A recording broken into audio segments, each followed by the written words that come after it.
സ്വന്തമായി സ്വാതന്ത്ര്യസമര സേനാനികൾ ഇല്ലാത്തതുകൊണ്ടാണ് BJP പഴയ കോൺഗ്രസ് നേതാക്കളെ ദത്തെടുക്കാൻ ശ്രമിക്കുന്നതെന്ന് മുതിർന്ന കോൺഗ്രസ് നേതാവും മുൻ KPCC പ്രസിഡന്റുമായ K. മുരളീധരൻ പറഞ്ഞു. തളിക്കുളം സ്നേഹതീരത്ത് നവീകരിച്ച പ്രിയദർശിനി സ്മാരക സമിതി മന്ദിരത്തിന്റെ ഉദ്ഘാടനം നിർവഹിച്ചുകൊണ്ട് സംസാരിക്കുകയായിരുന്നു അദ്ദേഹം. ഫ്രാൻസിസ് മാർപ്പാപ്പ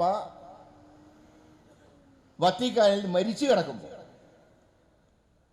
ഗംഭീരാഘോഷത്തോടെ പാർട്ടി ഓഫീസ് ഉദ്ഘാടനം ചെയ്ത കേരള മുഖ്യമന്ത്രിയും ഏതാണ്ട് മോഡിക്ക് പഠിക്കുന്നവൻ തന്നെയാണ് എന്ന് പറയാതിരിക്കാൻ നോക്കി. അപ്പോഴാണോ പ്രതാപം കാണിക്കുന്നത്? നമ്മുടെ നാട്ടുകാരൻ ഒരാൾ പോലും മരിച്ചിട്ടുണ്ട്. ഒന്നും അല്ല, 26 ഇന്ത്യക്കാരാണല്ലോ, ഇന്ത്യ എന്നുള്ള രാജ്യം. ആ 26 ഇന്ത്യക്കാർ മരിച്ചു കിടക്കുമ്പോൾ, ഫ്രാൻസിസ് മാർപ്പാപ്പ മരിച്ചു കിടക്കുമ്പോൾ എങ്ങനെ കോടികൾ ചെലവിട്ട ഒരു ഓഫീസ് ഉദ്ഘാടനം അന്ന് ചെയ്തെന്തിനാ? നിങ്ങൾ ഒരാഴ്ച കഴിഞ്ഞ് നടത്തിക്കോ, ദുഃഖാചരണം ഇല്ലല്ലോ.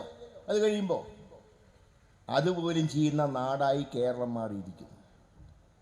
അതുകൊണ്ട് വർഗീയമായിട്ടുള്ള ചേരിതിരിവ് ഇന്ത്യയിൽ ഉണ്ടാക്കാൻ ഇന്ത്യ ഭരിക്കുന്നവർ, അധികാരം കിട്ടാൻ വേണ്ടി അതിനൊക്കെ കൂട്ടുനിൽക്കുന്ന സംസ്ഥാനം ഭരിക്കുന്നവർ, ഇങ്ങനെയുള്ളവരുടെ ഭരണം കേരളത്തിൽ അവസാനിപ്പിക്കാനുള്ള ഒരു പ്രതിജ്ഞ കൂടെ എടുത്തിട്ട് വേണം നിങ്ങളിന്ന് പിരിയാൻ എന്ന് ഞാൻ ഇവിടെ സൂചിപ്പിക്കാം. ചടങ്ങിൽ TN പ്രതാപൻ അധ്യക്ഷത വഹിച്ചു.